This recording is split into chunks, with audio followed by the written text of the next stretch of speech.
On the morning of October 24th, 1961, Joan Risch, a housewife and mother of two, went about her day as usual. But in the early afternoon hours, Joan went missing, but her blood was left all over the kitchen floor. Hi, I'm Denise with Fascinating Cases, and today we'll be talking about the strange disappearance of Joan Risch. Joan started life out with some challenges. When she was 9 years old, her parents died in a fire. It was described as suspicious, but it was ultimately deemed an accident. Joan was visiting relatives at the time. She was later adopted by her maternal aunt and her husband. Joan later told acquaintances that he assaulted her. Joan worked in the publishing industry as an adult and met Martin Risch. The two were married in 1956 and settled near Boston in Lincoln, Massachusetts. The pair had a daughter, Lillian, and a son, David. Joan was active in the community, and Martin was employed in the paper industry. Everything seemed well in place, and the family was happy. But in October of 1961, when her children were 4 and 2, Joan vanished, and the circumstances are very sketchy, to say the least. The day started like any other. The only thing different on October 24th, 1961, was that Martin left for work to go on a business trip, and he would be staying overnight.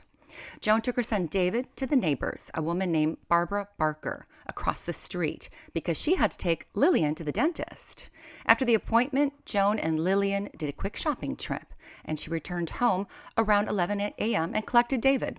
A dry cleaner came to pick up Martin's suits and noted nothing out of the ordinary. Joan made lunch, put David down for a nap between 12 and 2 sharp, and Barbara Boxer brought over her son Douglas to play with Lillian. Joan was observed doing some chores and doing some gardening. Shortly before 2, Joan brought Lillian Douglas back to the Barker house. Sounds like they took turns watching each other's kids. But that day, around 2:15, Barbara saw Joan in a trench coat, carrying something red with outstretched arms near the garage in her driveway. This was the last confirmed sighting of Joan. At 3:15, a school-aged neighbor girl got off the school bus. She recalled seeing an unfamiliar car in the Risch's driveway. The milkman had said he saw that same car at the Risch's house 5 days earlier. That car was seen leaving at 3:40 p.m. At 3:40 around the same time, Barbara took Lillian back home, assuming Joan was there. It was her turn to run an errand, but Barbara returned at 4:15, and Lillian wandered back over, saying her mom was gone, and there was red paint all over the kitchen. Barbara went over to the Risch home to find the kitchen covered in blood and David crying in his crib. She called the police at 4:30, and Martin was notified, and he said he'd be coming home immediately. The scene was strange. There was blood smeared on the kitchen floor, with books and a roll of art paper on the floor, almost looking like it was used to clean up. Clothing that belonged to David was also found on the floor, bloody, and pressed into the floor as if something heavy had lain on them. The police said the blood in the kitchen looked more like someone was staggering around after an injury, not from a struggle. The telephone receiver was detached from the cord and resting on the edge of a waste paper basket. The telephone book was open to emergency numbers. In the trash can, there was an empty whiskey bottle and empty beer cans. The whiskey bottle was later accounted for by Martin. There were no footprints in the blood at all. A table that looked like it would be sitting underneath the telephone was on its side in a small hallway. Police canvassed the neighborhood, and some women playing cards in the neighboring house between 3 and 3:30 said they heard a scream, more like though a scream of pain, not from fear. They dismissed it as a cat or maybe a child. Overall, the scene contained only about a half a pint of blood, as if it were from a minor injury. Lots of fingerprints were found and processed, but only 3 were unidentified, 2 fingerprints and a palm print. At the scene, there were blood drops in Joan's house that were questionable. 1 in David's bedroom, 8 in the master bedroom, 2 at the top of the stairs, and 1 at the bottom. There was also a blood trail going from the kitchen side door out to the driveway and onto Joan's car. And there was blood on Joan's car. Also, a coat hanger was on Joan's car.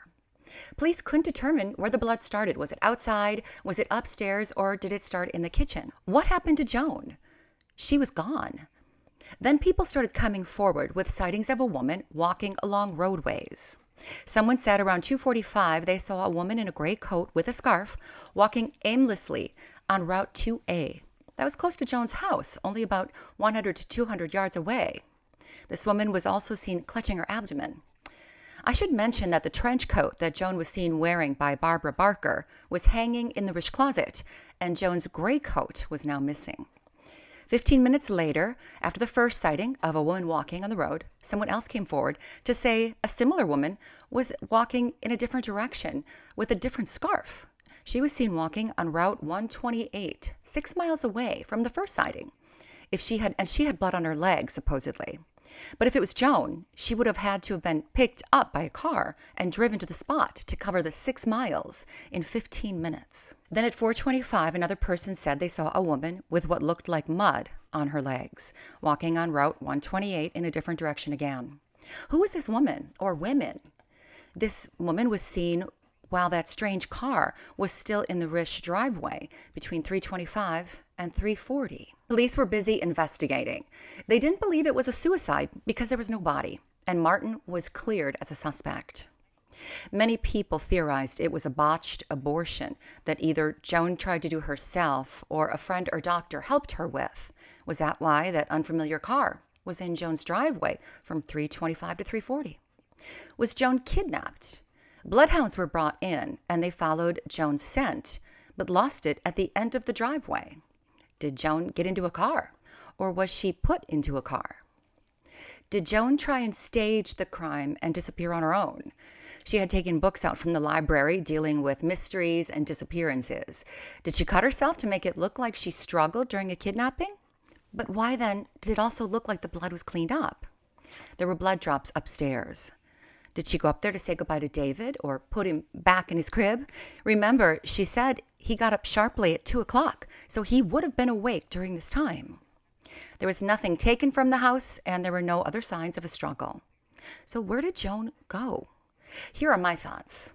I don't think it was a botched abortion. The sighting of a woman walking with supposed blood on her and the coat hanger found on Joan's car kind of led to this conclusion. But too many people were coming and going. The milkman, the dry cleaner, the neighbors, David and Lillian and Douglas, the children. She wouldn't have had time. And I think there would have been a lot more blood, probably in the bathroom. I don't think Joan left on her own either. Her and Martin seemed happy, and she loved her kids way too much. Did Joan accidentally injure herself? That might explain the open phone book and the emergency numbers and the attempted cleanup and blood going upstairs. Maybe she was delirious, I don't know. But why wouldn't she just go to the neighbors then for help or use the telephone for help? The bloodhounds lost her scent at the end of the driveway. And that leaves an abduction theory. A man named Robert Foster was visiting houses in the neighborhood on behalf of Congress because they wanted people to sell their homes to make way for a historic park. Some housewives reported that he was just a little too friendly. Or some say it was Joan's stepfather, the one she accused of abusing her. She told a lot of people, making him angry perhaps. I don't know.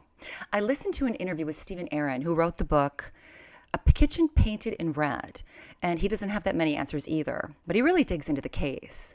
He dismisses the sighting of a woman or women walking as nothing to rely on.